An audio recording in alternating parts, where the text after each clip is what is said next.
একটা ভাইরাস যা মানুষকে মারে না, দানবে পরিণত করে।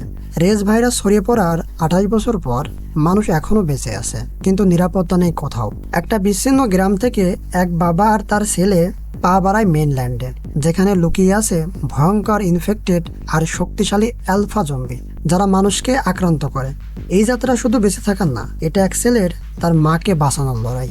এই সিনেমাটা 28 ডেজ এবং 20 উইক এর সিকুয়েল।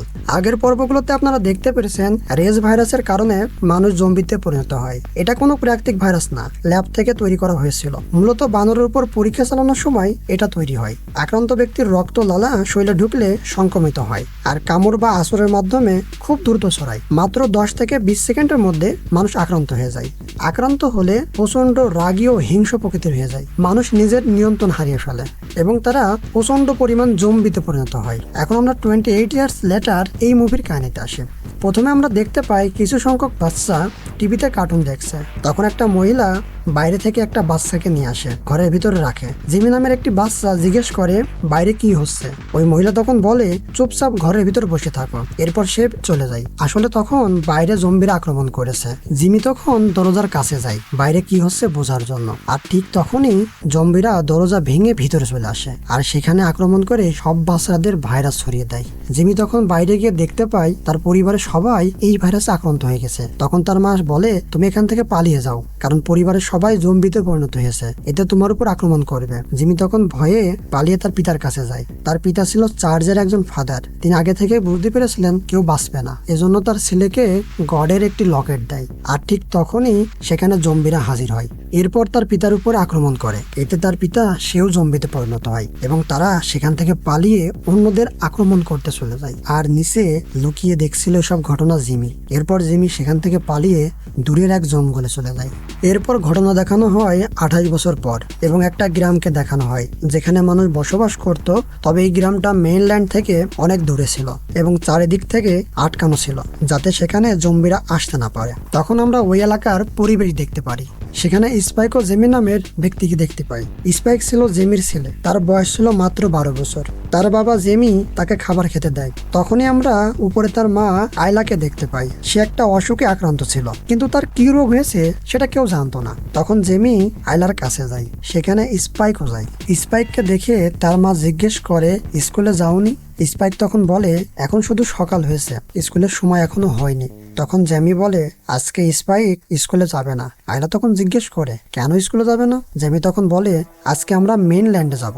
এই কথা শুনে আয়লা খুবই খেপে যায়। সে বলে আমার ছেলেকে আমি মেইনল্যান্ডে যেতে দেবো না। তখন জেমি বলে আমাদের যাওয়াটা খুবই প্রয়োজন, কিন্তু আয়লা এতে রাজি হতে চায় না। তখন স্পাইক বলে আমি স্কুলে যাব, আমি মেইনল্যান্ডে যাব না। এই কথা শুনে তার মা শান্ত হয়, কিন্তু স্পাইক তার বাবার সাথে মেইনল্যান্ডে যেতে চায়। তখন তার দাদা তাকে একটা ধনুক উপহার দেয়, যেটা নিয়ে তার পিতা ও স্পাইক তারা মেইনল্যান্ডের উদ্দেশ্যে রওনা দেয়। তখন তাদেরকে এলাকার মানুষজন সবাই উৎসাহ দেয়, কারণ তাদের সবার বেঁচে থাকার জন্য একসাথে কাজ করার দরকার। এছাড়া কেউই তারা এখানে বাঁচতে পারবে না। এরপর তারা মেইনল্যান্ডে যাওয়ার গেটের সামনে আসে। তখন একজন মহিলা বলে তোমরা যদি মেইনল্যান্ডে যাও সেখান থেকে ফিরে আসলে আমরা তোমাদের ভিতরে ঢুকতে দেবো। এছাড়া তোমরা যদি মেইনল্যান্ড থেকে ফিরে না আসো তাহলে এখান থেকে কেউ তোমাদের খুঁজতে যাবে না। তখন স্পাইক বলে ঠিক আছে, আমি প্রস্তুত আছি এইটার জন্য। এরপর তাদেরকে মেইনল্যান্ডে যাওয়ার দরজা খুলে দেওয়া হয়। তখন আমরা দেখতে পাই পানির মাঝখান দিয়ে একটি রাস্তা আছে। এই রাস্তার উপর দিয়ে পানি প্রবাহিত হয়। সূর্য অস্ত যাওয়ার সাথে সাথে পানিতে রাস্তা বন্ধ হয়ে যায়। তখন এই রাস্তার উপর দিয়ে যাওয়া সম্ভব হবে না, আর যেতে গেলে পানির যে কোনো পাশে পড়ে গিয়ে ডুবে মারা যেতে পারে, কারণ পানির স্রোত অনেক বেশি থাকবে। এজন্য রাস্তা পানিতে ডুবে যাওয়ার আগেই তাদেরকে ফিরে আসতে হবে। এরপর তারা সেখান থেকে মেইনল্যান্ডে যায় এবং দেখতে পাই পুরো জঙ্গলে ঘেরা মেইনল্যান্ড। তাদের গ্রাম থেকে এই মেইনল্যান্ড ছিল অনেক বড়, কিন্তু সেখানে জম্বিরা বসবাস করায় তারা সেখানে আসতে পারতো না। সেখানে দুই ধরনের জম্বিরা বসবাস করত। এক ধরনের ছিল তারা মাটিতে হামাগুড়ি দিয়ে চলাচল করে আর বিভিন্ন ধরনের পোকামাকড় খায়। আরেক ধরনের জম্বিরা ছিল তারা মানুষের মতো চলাচল করতে পারে আর তারা বিভিন্ন ধরনের প্রাণী মেরে খায়। তখন তারা সামনে একটি জম্বি দেখতে পায় যারা মাটিতে হামাগুড়িতে চলে। তখন জেমি বলে ওই জম্বির উপর তীর চালাতে, আর এই জম্বিকে মারতে হলে তার ঘাড়ে তীর লাগাতে হবে, কারণ স্পাইক তখন দক্ষ ছিল না যে তার মাথায় তীর লাগাবে। এজন্য তার পিতা ঘাড়ে তীর লাগাতে বলে। তখন স্পাইক সেই জম্বির দিকে তীর তাক করে আর পিছন থেকে আমরা দেখতে পাই একটা জম্বি এগিয়ে আসছে, কিন্তু তখনও তারা বুঝতে পারেনি যে পিছনে একটি জম্বি আছে। এরপর স্পাইক তীর জম্বিটির ঘাড়ে লাগায়, এতে ওই জম্বি মারা যায়। এদিকে পিছনে থাকা জম্বি তাদের উপর আক্রমণ করতে আসে। জেমি তখন বুঝে ফেলে তাকে তীর দিয়ে মেরে ফেলায়। এরপর সে আরেকটা জম্বিকে তীর দিয়ে মেরে ফেলায়। এরপর তারা সেখান থেকে আরো ভিতরে যায় এবং বাইরে একটা সুন্দর পরিবেশ দেখতে পায়। সামনে দিয়ে অনেকগুলো হরিণ দৌড়াতে দেখে। এই পরিবেশটা দেখতে অনেকটা সুন্দর লাগে। এরপর তারা সামনে একটা ভাঙা ঘরের ভিতর যায়। সেখান থেকে তারা কিছু প্রয়োজনীয় জিনিস খুঁজে পায়। ঠিক তখনই আরেকটা রুম থেকে অদ্ভুত সাউন্ড শুনতে পায়। তখন তারা এগিয়ে দেখে একজন ব্যক্তিকে উল্টো করে মুখ বেঁধে ঝুলিয়ে রাখা হয়েছে। এটা দেখে স্পাইক তার বাবার কাছে জিজ্ঞেস করে এই ব্যক্তিকে কেন ঝুলিয়ে রাখা হয়েছে। তখন তার বাবা উত্তর দেয় এটা হলো এক ধরনের শাস্তি। এই ব্যক্তি হয়তো তাদের কোনো কথা মানেনি, এই জন্য সংক্রমিত হওয়ার জন্য তাকে এভাবে উল্টো করে ঝোলায় রাখা হয়েছে। এবং তখন আমরা দেখতে পারি তার শরীরে লেখা ছিল জিমি। তখন তার বাবা আরো বলে এই মেইনল্যান্ডে অনেক ধরনের প্রাণী বসবাস করে যেগুলো অনেকটা আজব ধরনের। ঠিক তখনই উল্টো করে ঝোলানো ব্যক্তি জেগে যায় আর ছটফট করতে থাকে। তখন স্পাইক ভয় পেয়ে যায়। তার বাবা তখন বলে তাকে মেরে ফেলতে, কিন্তু স্পাইক এই জীবিত মানুষকে মারতে চাচ্ছিল না। তখন তার বাবা বলে এই ব্যক্তি এখন সংক্রমিত হয়ে গেছে, তাই তাকে মেরে না ফেললে সে আমাদের উপর আক্রমণ করবে। তখনই ওই ব্যক্তি দড়ি ছিঁড়ে নিচে পড়ে যায়। এরপর স্পাইক তার মাথায় তীর মেরে দেয়। তখন ওই ব্যক্তি মারা যায়। এতে স্পাইক খুবই কষ্ট পায়। তখন আমরা দেখতে পাই তাদের এলাকায় বাচ্চাদের পড়ানো হচ্ছে। সেখানে পড়ানো হয় কি কি কাজ করতে হবে সেইগুলো দেখানো হয়। কি কি কাজগুলো তাদের সামনে এগিয়ে নিয়ে যাবে সে বিষয়টা ভালো করে বোঝানো হয়। এদিকে তখন আমরা দেখতে পাই জঙ্গলের ভিতরে একটা পশুর লাশ থাকে যা জম্বিরা খেয়েছে। তখন স্পাইক গাছের উপর সেই পশুর লাশের মাথা দেখতে পায়। তার পিতাকে বললে সে দেখে বুঝতে পারে যে আলফা জম্বি এই কাজ করেছে। আলফা জম্বি হলো অন্যান্য জম্বিদের চাইতে শক্তিশালী এবং অন্যান্য জম্বিরা তাকে নেতা মনে করে। এই আলফা জম্বিরা এতটাই শক্তিশালী তাদের গায়ে অনেকগুলো তীর লাগলেও তাদের কিছু হয় না। তখন তার বাবা বুঝতে পারে আশেপাশে এই আলফা জম্বি আছে, তাই তারা সেখান থেকে পালানোর সিদ্ধান্ত নেয়। স্পাইক তখন বলে আমরা যদি এত দ্রুত ফিরে যাই তাহলে লোকজন কি বলবে। তখন তার বাবা বলে তুমি কথা না বলে চোখ কান খোলা রাখো, কারণ তার বাবা বুঝতে পেরেছিল এই জম্বিদের সাথে পারবে না, এজন্য সেখান থেকে সে পালাতে চাইছিল। কিন্তু সামনেই তখন একটা জম্বি দেখতে পায়। তখন তারা দাঁড়িয়ে পড়ে। তার বাবা তাকে বলে নড়াচড়া না করতে। এরপর সামনে দেখতে পাই আলফা জম্বি চলে আসে, সাথে আরো অনেক জম্বি আসে। আলফা জম্বি দেখে স্পাইককে তখন বলে দ্রুত জঙ্গলের ভিতরে পালাতে। এদিকে আলফা জম্বির আদেশ পেতেই বাকি জম্বিরা তাদের উপর আক্রমণ করতে যায়। তখন আমরা তাদেরকে জঙ্গলের ভিতরে দৌড়াতে দেখি আর তাদের ঠিক পিছনেই কিছু জম্বি চলে আসে। তখন জেমি তাদেরকে তীর দিয়ে মারে। স্পাইক জম্বিদের দেখে ভয় পেয়ে যায়। এতে সে জম্বিদের উপর তীর লাগাতে পারে না। তখন তার বাবা জম্বিদের উপর তীর লাগাতে থাকে। এরপর সেখান থেকে পালাতে থাকে। পালিয়ে একটা পুরাতন বাড়িতে ঢোকে। সেখানে তাদের উপর জম্বি আক্রমণ করতে আসে। তখন জেমি তীর দিয়ে একটাকে মারে। এরপর সে উপর উঠে আসে, একদম টপে যেতে চায়। ঠিক তখনই আর একটা জম্বি চলে আসে। তখন জম্বিকে মেরে এরপর তারা উপরে ওঠে। এদিকে তখনই অনেকগুলো জম্বি সেখানে চলে আসে আর এসে সেখানে কাউকে খুঁজে পায় না, কারণ ইতিমধ্যে তারা টপে উঠে গেছে। এরপর তারা সেখানে অনেকক্ষণ অপেক্ষা করতে থাকে। অপেক্ষা করতে করতে রাত হয়ে যায়, কিন্তু আলফা জম্বি সামনে দাঁড়িয়ে থাকে। এই আলফা জম্বিরা ছিল অনেক চালাক। সে ভাবে যতক্ষণ পর্যন্ত তারা না আসবে ততক্ষণ পর্যন্ত অপেক্ষা করবে। তখন স্পাইক বলে আমি দুঃখিত, আমি অনেকগুলো জম্বি মারতে পারিনি। তখন জেমি বলে কোনো সমস্যা নেই, তুমি তো চেষ্টা করেছো। তখন স্পাইক দূরে একটা আলো দেখতে পায় যেখানে আগুন জ্বলছিল। তখন সে তার পিতার কাছে প্রশ্ন করে ওইটা কি, ওখানে কি কোনো গ্রাম আছে। তখন জেমি বলে আমি কখনো ওখানে যাইনি, তাই বলতে পারবো না ওইটা কি। তখন স্পাইকের মনে কিউরিওসিটি তৈরি হয়। এরপর তারা ঘুমায় যায়। তখন স্পাইক স্বপ্নে তার মাকে দেখতে পায়। ঠিক তখনই বাড়ির পাশ দিয়ে হরিণের দল দৌড়িয়ে যাচ্ছিল। এতে প্রচুর পরিমাণে মাটি কাঁপে।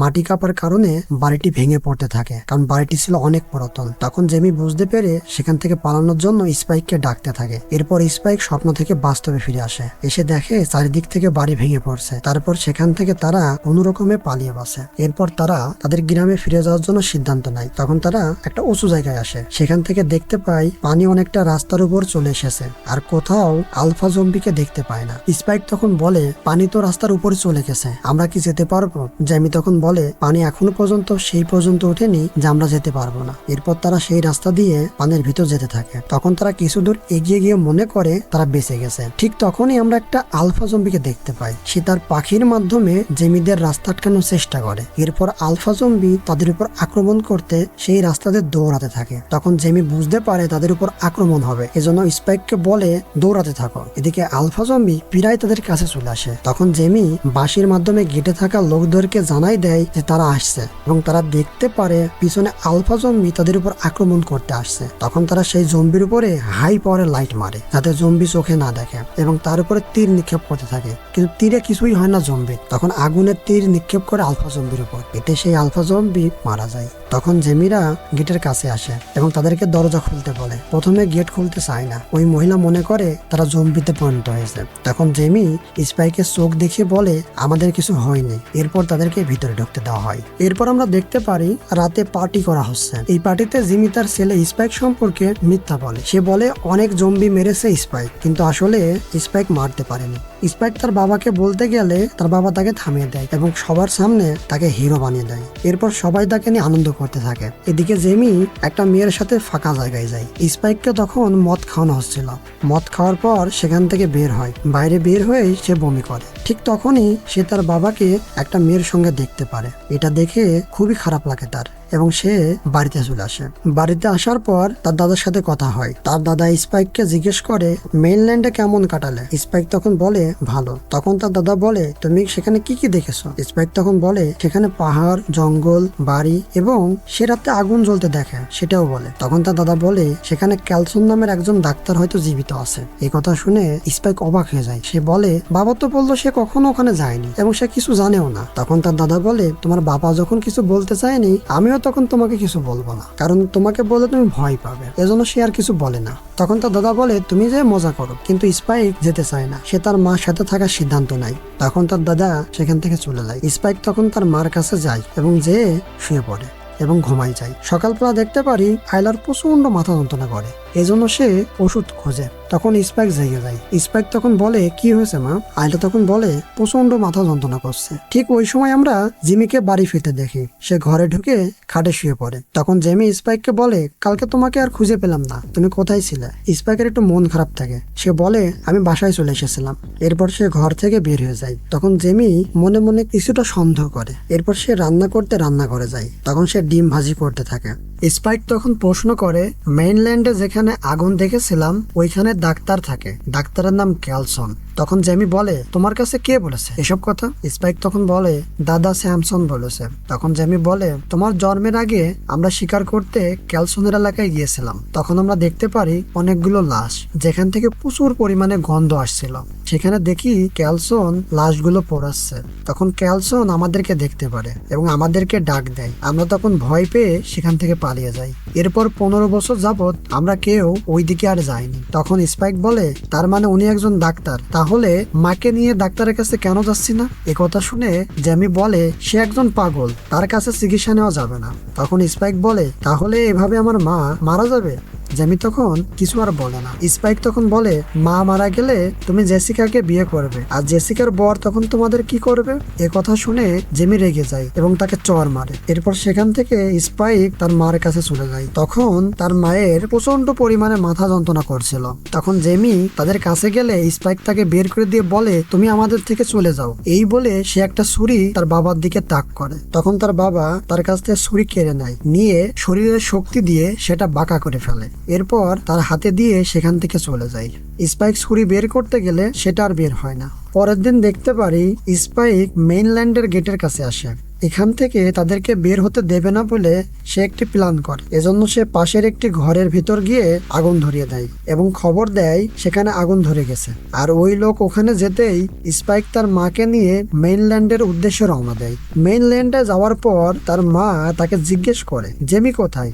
তখন স্পাইক বলে বাবা আমাদের সাথে আসেনি। এ কথা শুনে আইলা ভয় পেয়ে যায়। সে বলে তাহলে আমাদের ফিরে যেতে হবে, কিন্তু স্পাইক ফিরে যাওয়ার জন্য আসেনি। সে তার মাকে ডাক্তারের কাছে নিয়ে যাবে বলে এখানে এসেছে। তখন স্পাইক তার মাকে বোঝাতে থাকে এবং এক পর্যায়ে তার মা বুঝতে পারে এবং তার সাথে মেইনল্যান্ডের গভীরে যেতে চায়। এরপর তখন তারা সামনে একটি বাড়ি দেখতে পারে এবং সেখানে তারা যায় রাত কাটাবে বলে এবং পরবর্তীতে সেখানে আশ্রয় নেয়। তখন তার মা তাকে বলে তোমার পিতা কি তোমার সাথে মজা করে? তখন স্পাইক বলে না, সে আমার সাথে কোনো মজা করে না। তখন তার মা বুঝতে পারে স্পাইককে মানসিকভাবে শক্তিশালী করার জন্য তার পিতা তার সাথে মজা করে না। এরপর আয়লা রাত জেগে থাকতে চাইলে স্পাইক তখন বলে, আমি রাত জেগে থাকছি, তুমি ঘুমাও। এই বলে সে পাশে যায় পাহারা দিতে। একসময় পাহারা দিতে দিতে স্পাইক ঘুমিয়ে পড়ে। তখন একটা মাটিতে চলা জম্বি আসে তার কাছে এবং সে তার জুতার ফিতা খেতে থাকে। এরপর আস্তে আস্তে তার মুখের কাছে যায়। যেই কামড় দিবে তখনই দেখতে পারি আয়লা তাকে একটা কাপড় দিয়ে মেরে ফেলে, যেটা স্পাইক বুঝতে পারে না। এরপর আমরা দেখতে পারি ফ্রান্সের কিছু সৈন্য তাদের জাহাজ নষ্ট হওয়ায় মেইনল্যান্ডে আশ্রয় নিতে আসে এবং তাদের উপরে এই জম্বিগুলো আক্রমণ করে এবং সেখান থেকে তাদের সাথে গোলাগুলি শুরু হয়। কিন্তু জম্বিদের সাথে তারা পারছিল না, সেখানে বিভিন্নভাবে তাদের উপর আক্রমণ করা হয়। এক পর্যায়ে অনেক সৈন্য মারা যায়, সেখান থেকে শুধুমাত্র একজন সৈন্য পালাতে সক্ষম হয়। এরপর আমরা দেখি জম্বিরা পাহাড়ের ওখানে পানি খাচ্ছে। সেখানে একটি গর্ভবতী জম্বি ছিল। সে তার বাচ্চার বেগ আসার কারণে সেখান থেকে অন্য জায়গায় যেতে থাকে। আর এদিকে সরিষার ভিতরে আয়লা ও তার ছেলে স্পাইককে দেখতে পায়। আয়লা কিছুক্ষণের জন্য তার স্মৃতিশক্তি ভুলে যায় এবং সে তার পিতার সাথে কথা বলতে থাকে। এখানে সে এসেছে এর আগে সেটা তার পিতাকে বলতে থাকে। ঠিক তখনই আমরা পিছনে একটা জম্বি দেখতে পাই। তখন স্পাইক তাকে তীর দিয়ে মেরে ফেলে। আর ঠিক তখনই আমরা অনেকগুলো জম্বি দেখতে পাই। স্পাইক তখন তার মাকে নিয়ে সেখান থেকে পালাতে থাকে আর তাদের পিছু করতে থাকে জম্বিরা। সেখান থেকে পালিয়ে স্পাইক তার মাকে নিয়ে একটি ঘরের দিকে আসে। ঘরের দরজা খুলছিল না, তখন ধাক্কা দিয়ে ঘরের দরজা খোলে এবং ঘরের ভিতরে ঢোকে। কিন্তু সেখানে ছিল এক ধরনের বিষাক্ত গ্যাস, যার কারণে তারা ভিতরে যেয়ে নিঃশ্বাস নিতে পারছিল না। ঠিক তখনই কয়েকটা জম্বিও ঘরে ঢুকে পড়ে। এতে জম্বিগুলোও নিঃশ্বাস নিতে পারছিল না। তখন আমরা উপর থেকে দেখতে পারি বেঁচে থাকা সেই সৈনিককে। সে তাদেরকে সেখান থেকে সরে যেতে বলে। এরপর উপর থেকে গুলি করতে থাকে। অনেক গুলির ফলে গ্যাসের ড্রাম ব্লাস্ট হয়ে অনেকগুলো জম্বি আগুনে পড়তে থাকে। এরপর স্পাইক ও তার মা বাইরে বের হয়ে আসে। বাইরে আসলে তখন সৈনিকের সাথে পরিচয় হয়। সৈনিকের নাম ছিল এরিক।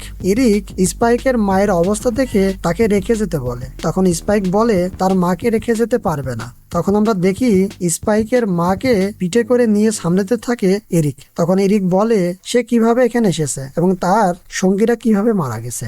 স্পাইক তখন বলে আমি আমার মাকে চিকিৎসার জন্য এখানে এসেছি, আর সামনের যেখানে দেখতে পারছো ওইখানে আমাদের যেতে হবে। তখন আমরা দেখতে পারি তার একটা জায়গায় বসে বিশ্রাম নেয়। স্পাইক তখন এরিককে আপেল খেতে দেয়। এরিক তখন দেখতে পারে অনেকগুলো আপেল আছে।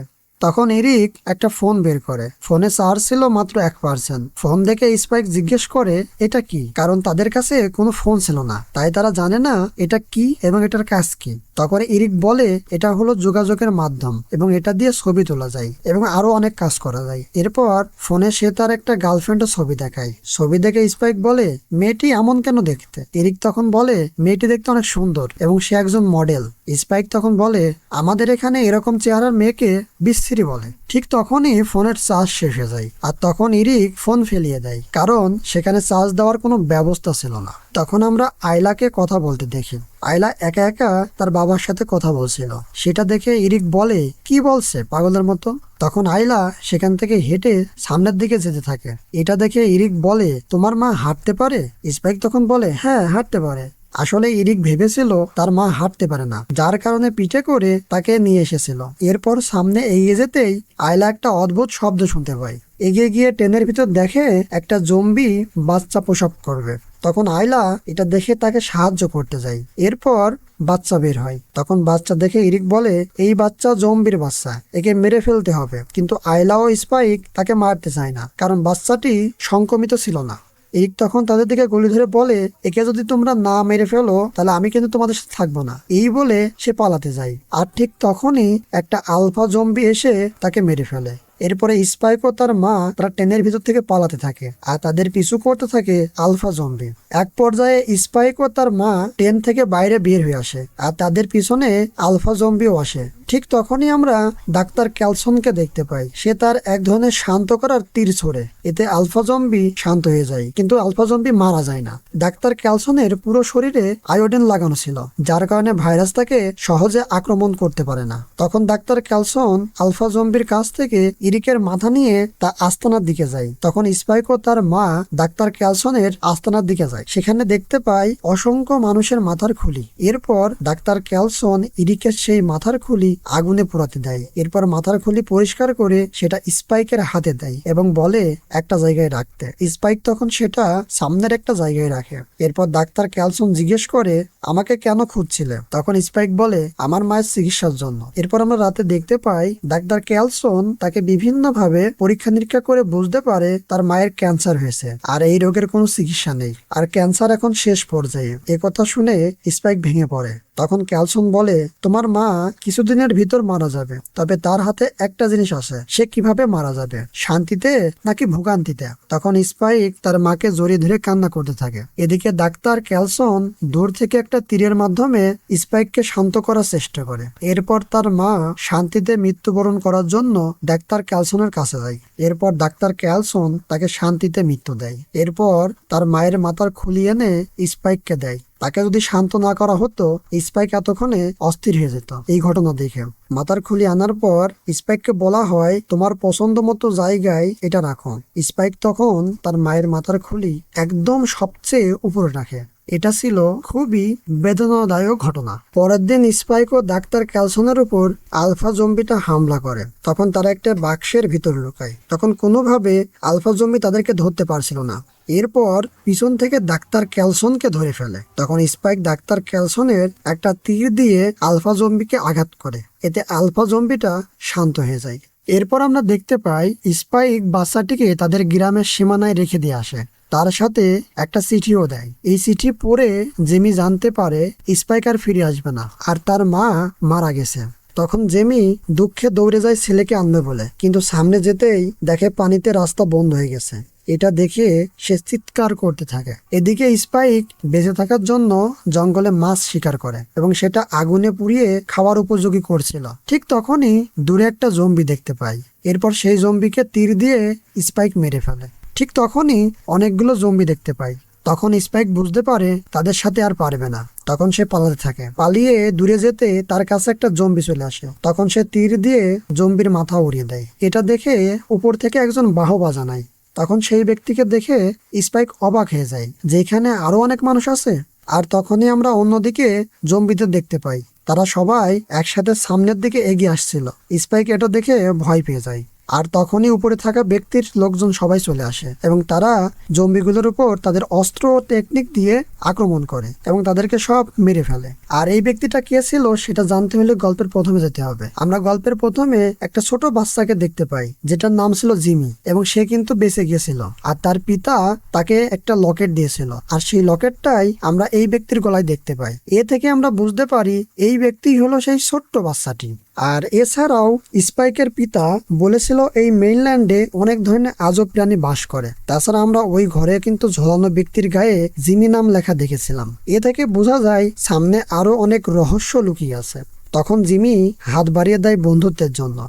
স্পাইক তখন বেঁচে থাকার জন্য তার সাথে হাত মেলায়। আর এ থেকে আমরা বুঝতে পারি সামনে দ্বিতীয় পার্ট আসছে। আপনারা যদি এই ভিডিওর নিচে কমেন্ট করে জানান দ্বিতীয় পর্ব চাই, তাহলে অবশ্যই আপনাদের জন্য দ্বিতীয় পর্ব আনবো। তাই অবশ্যই দ্রুত কমেন্ট করে জানান। ধন্যবাদ।